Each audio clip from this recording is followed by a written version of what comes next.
Et alors pour les pinots noirs? Eh bien, les pinots noirs nous donnent, sans surprise, des jus colorés assez rapidement, puisque les peaux, même épaisses, moi je les écrasais entre mes doigts comme ça, au contrôle de maturité, je voyais bien déjà que la couleur sortirait plutôt vite. On voyait effectivement quelques remontages ce soir avec des jus. Oui, voilà, tu as vu, Voilà, les jus sont facilement colorés et bien colorés. Donc l'extractibilité des anthocyanes en tout cas, semble plutôt facile. Maintenant, il faut voir si elles sont stables, parce qu'il faut aussi faire attention à ça. Dans un millésime où la maturité des polyphénols a été un peu chaotique. Donc les extraire, c'est une chose, les stabiliser, ça pourra en être une autre. Donc on fera les tests de tenue à l'air qu'on fait tous les ans, au milieu de FA à peu près, on verra. Ça consiste à laisser un verre plusieurs jours et de voir comment la couleur se comporte. Et puis, on a quand même le sentiment qu'il va falloir être prudent sur l'extraction. On a les degrés. Je pense que les degrés sont là. On oscille ici entre 13,1 et 14,5. La palette est large, mais on a vendangé sur 8 jours uniquement. Mais voilà, en 8 jours, avec 4 jours de canicule au milieu, forcément, certaines parcelles ont pris un peu plus de sucre. Et du coup, on va avoir des degrés qui seront là. À nous de travailler plutôt sur la souplesse. Oui. J'ai pas trop envie de parler de finesse, parce que je ne pense pas que les tanins soient dans ce registre-là cette année. À mon avis, c'est un millésime tannique, dans le bon sens du terme. La principale adversité, ou du moins challenge, ça va être de travailler cette tannicité sur la souplesse. Voilà. Moi, j'ai la leçon des 2015, mon premier millésime, ici. Où effectivement tout sortait facilement, la tentation est belle et parfois un peu excessive. Donc il faut certainement revenir à un tout petit peu moins d'extraction ou du moins une écoute un tout petit peu plus en amont de la vue. Après, le degré étant là, l'alcool c'est une molécule assez sucrée. Donc cette sucrosité que nous n'avions pas en 2015, qui est quand même supérieure cette année, pourrait peut-être compenser cette tannicité. Donc voilà, on parlait de souplesse tout à l'heure, je pense que tout va s'imbriquer dans la dégustation. Mais c'est un peu tôt. Tu disais que les blancs, la signification fermentaire sur les blancs était très bonne, sur les rouges? Alors c'est le tout début, là on a vu les premiers chapeaux se former. Oui. Les peaux étant épaisses, les premiers petits tests comme ça à la main en essayant de toucher les chapeaux au début de fermentation confirment qu'on a des densités importantes. Les chapeaux se forment, sont assez fermes, oui. Ce qui nous laisse présager d'une certaine marge de manœuvre en termes de macération dans le temps déjà, et puis d'extraction. Après, est-ce que ça peut vite tomber si les peaux se dilacèrent vite? C'est encore l'inconnu. Franchement, c'est encore un petit peu. On verra.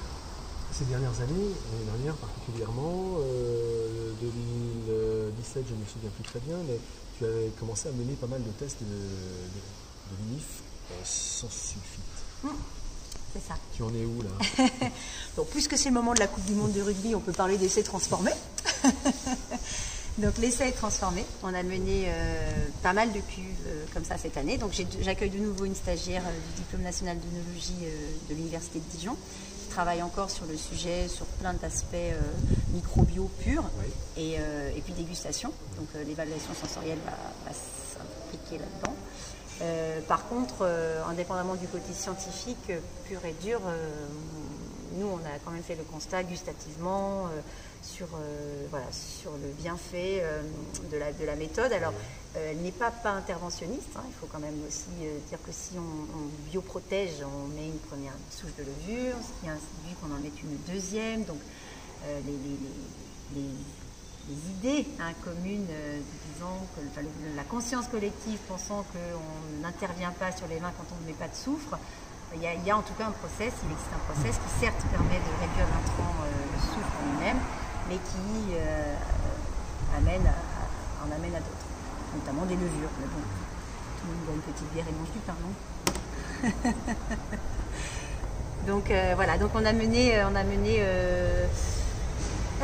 que je vous dise pas de bêtises, presque une dizaine de cuves sur les 30, presque un tiers de la cuvée en bioprotection, un peu moins d'un tiers. Donc les rouges sont tous presque en vinif parcellaire? Oui.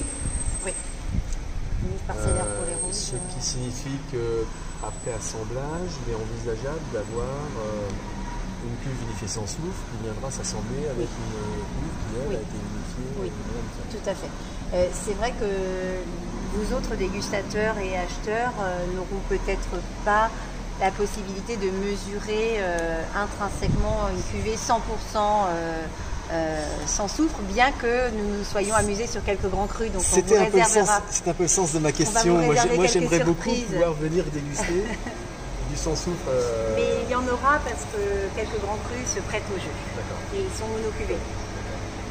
Voilà, je n'en dis pas plus. Parfait. Bon, toujours 50 cuvées à la vente? Alors, sauf accident et contre-ordre, toujours 50 kg. Non, mais a priori, il n'y a pas eu comme ça avait été le cas ces dernières années, d'accidents climatiques tels que sur une cuvée, on dise, ben non, il n'y a rien, il n'y aura pas. Non, il y a des cuvées, il n'y a vraiment pas grand-chose.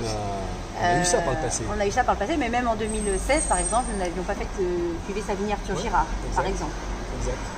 Par contre, non, normalement en 2019, tout est là, dans des petits volumes quand même. Hein. Je prends l'exemple de la Savigny premier cru les Vergelès, la cuvée Forneret. Je pense qu'elle sera bien moins conséquente que d'habitude. C'est encore un peu tôt parce qu'on a aussi l'aspect rendement en jus qui va intervenir à un moment donné. Voilà. Bon, donc on se donne rendez-vous dans quelques semaines pour les premières dégustations. Ça va être vite là. Hein. Ouais, ça va être vraiment vite là. Ça va passer vite à la fois et pas vite non plus parce que nous on sera bien fatigués. Ça va être vite là, donc à nos clients, vraisemblablement nos premiers comptes rendus de dégustation sur la fin du mois d'octobre, comme à l'accoutumée. Et puis ensuite les choses vont très vite s'enchaîner avec des dégustations, plusieurs par semaine au mois de novembre. Et puis on préparera notre vente aux environs du 12-15 novembre. Rendez-vous en tout cas le 3e. Merci beaucoup Ludivine. De rien.